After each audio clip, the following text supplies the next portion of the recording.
Since childhood, you were taught that someone would come, someone wiser, stronger, more capable, someone who would understand your pain and lift the weight off your shoulders. That belief was comforting. It gave life a false sense of safety, a script to follow. Endure long enough, and someone will arrive to make everything better. Yet that story, though comforting, is the first lie most people learn. Because no one is coming, not in the way you imagine, not as a hero stepping into the storm to pull you out.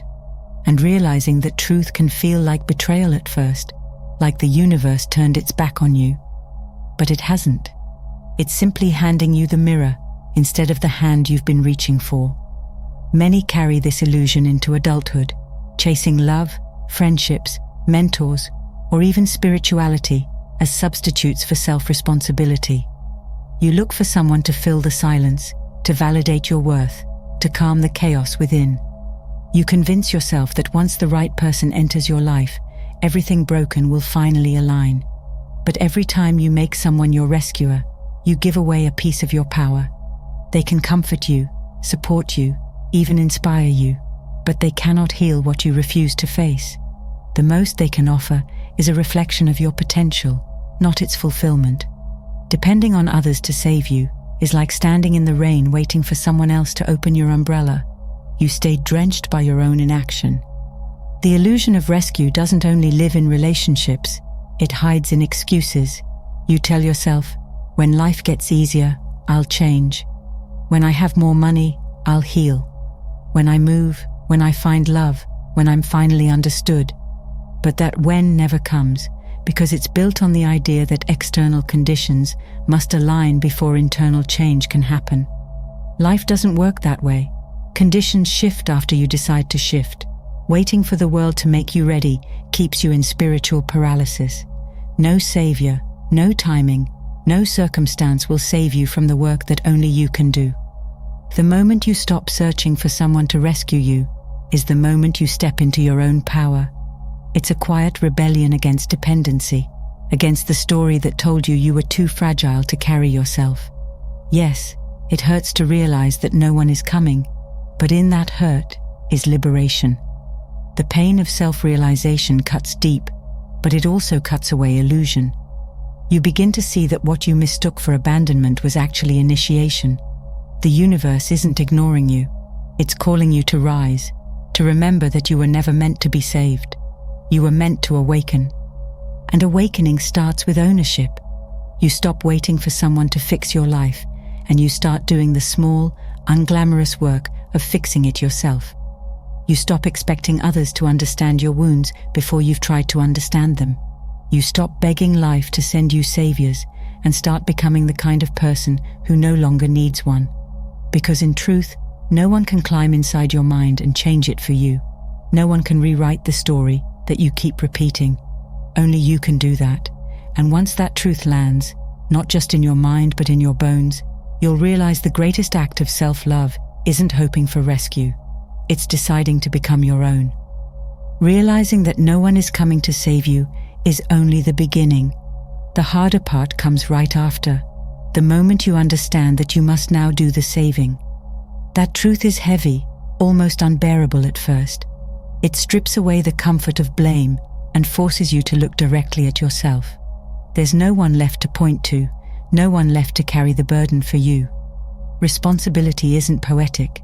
It's raw, humbling, and often lonely. Yet it's the birthplace of real power. Because until you take ownership of your healing, you remain a victim of your circumstances, a passenger in a life that only you can drive. There's a strange comfort in staying broken. Pain can become familiar, a dark room you've lived in for so long that the idea of light feels invasive. You start telling yourself, I'm just like this, but you're not. You're simply avoiding responsibility because responsibility demands change, and change demands effort. It's easier to stay in sadness than to confront why it's there. Easier to wait for someone to drag you out than to learn how to walk out on your own. But no one's hand can reach you where you've buried yourself. You'll have to be the one who digs. Taking responsibility doesn't mean blaming yourself for what was done to you. It means refusing to let what was done to you define what you become. The pain wasn't your choice, but healing will be. That's the unfairness of growth. It demands you repair wounds you didn't create. But it's also where your power lies. The moment you stop waiting for apologies, explanations, or permission, you begin to move. You learn that closure isn't something given, it's something claimed. You learn that responsibility isn't punishment, it's freedom in disguise, the permission to rebuild without needing anyone's approval. Owning your life feels like carrying a weight at first, but over time, that weight becomes strength. Every decision, every small act of accountability shapes you into someone unshakable. You no longer need saving because you've learned to sustain yourself. That's the quiet reward of responsibility. It transforms you from a dependent soul into a sovereign one. You realize that nobody is supposed to fix you. Nobody can. And that understanding, though hard-earned, becomes the foundation of peace. Once you take responsibility for your life, something shifts inside you. You begin to see patterns that were once invisible, habits, fears, reactions that quietly shaped your reality. Responsibility opens a door, and on the other side stands a mirror.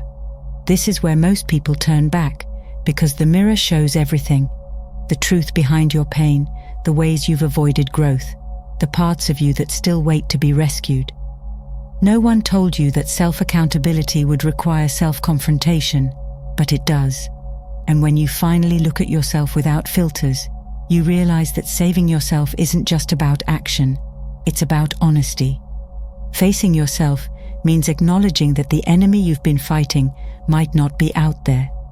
Sometimes it's the part of you that clings to comfort, that fears rejection, that deflects responsibility when things go wrong. You start to see how your own defense mechanisms, avoidance, overthinking, detachment, blame, have kept you trapped. These habits were built to protect you once, but now they only block you from freedom. Nobody can dismantle them for you. A therapist can guide you, a friend can listen, but only you can face what lives in your reflection. The mirror stage isn't gentle. It exposes the shame you've buried, the guilt you've justified, the pain you've denied. It shows you every place you betrayed your own potential. But rather than seeing this as punishment, see it as clarity. The truth doesn't hurt you. It frees you from illusions that kept you small. You stop expecting others to understand wounds you haven't even tried to understand yourself. You stop wishing for someone to fix emotions you won't allow yourself to feel. Healing becomes an act of courage, not comfort. And that's where true self-salvation begins. You sit with your emotions instead of escaping them. You write them down, name them, question them, and slowly, they lose their power over you. You realize that no one else can translate the language of your pain. Only you can do that. The mirror doesn't lie, but it also doesn't judge. It waits. It reflects the truth until you're ready to accept it. And once you do, you begin to see that no one is coming to save you because no one needs to. You already possess everything necessary to rise, to heal, to reclaim the power that was always yours. After staring into the mirror long enough, realization alone is no longer enough. You can understand every wound, name every trauma, analyze every pattern, and still stay stuck. Awareness without movement becomes another form of avoidance.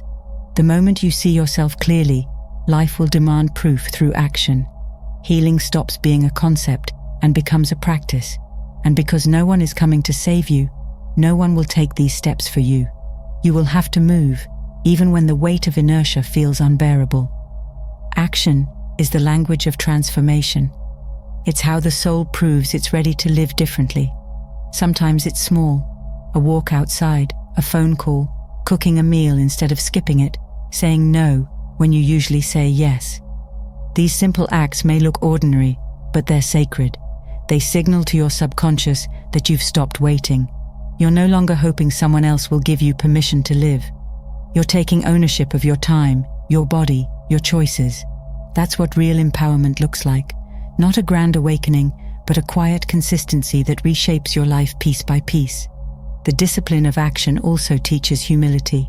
You'll stumble, relapse, question your progress, and sometimes feel like you're moving backward. But each time you try again, You strengthen the muscle of self-trust, and that trust is what makes external rescue unnecessary. You stop begging the world for stability because you've built it within. No one else needs to believe in your growth for it to be real. It's not about perfection, it's about persistence. The moment you stop waiting for the perfect mood or the right time, life starts to respond. The universe aligns with motion, not hesitation. Every act of discipline is a declaration. I am my own savior. You prove it not through words, but through repetition. You book the therapy session, you open the journal, you get out of bed, you try again tomorrow, because no one will show up at your door and do it for you. No one can carry you across the threshold of change. You have to walk it yourself. And though it feels exhausting at first, soon you'll see that what once felt like punishment becomes devotion. Discipline becomes a sacred act of self-respect, the daily reminder that you no longer wait for rescue. You live as the one who saves. Through discipline, the impossible begins to soften. What once felt out of reach slowly starts to respond to your consistency. Each small action builds upon the last until movement becomes natural and waiting becomes foreign. Somewhere along the path, you stop checking the door for someone who might come to help. You've already learned the truth. No one is coming. And strangely, that realization no longer hurts. It liberates you. Because now you understand that you were never abandoned.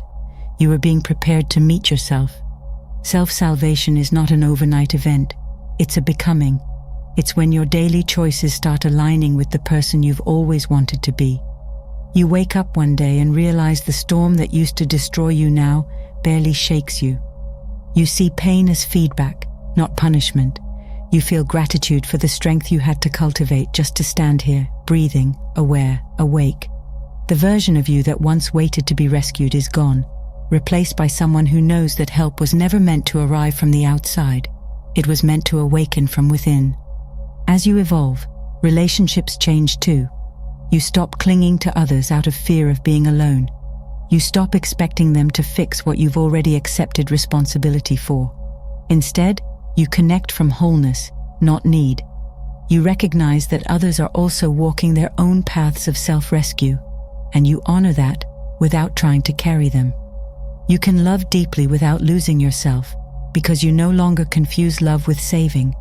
You no longer confuse comfort with healing. And that is when connection becomes real, two complete souls walking beside each other, not leaning on one another to survive.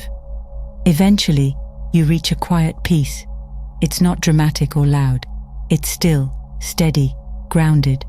You realize that the life you've been building, piece by piece, was always meant to be built by your own hands.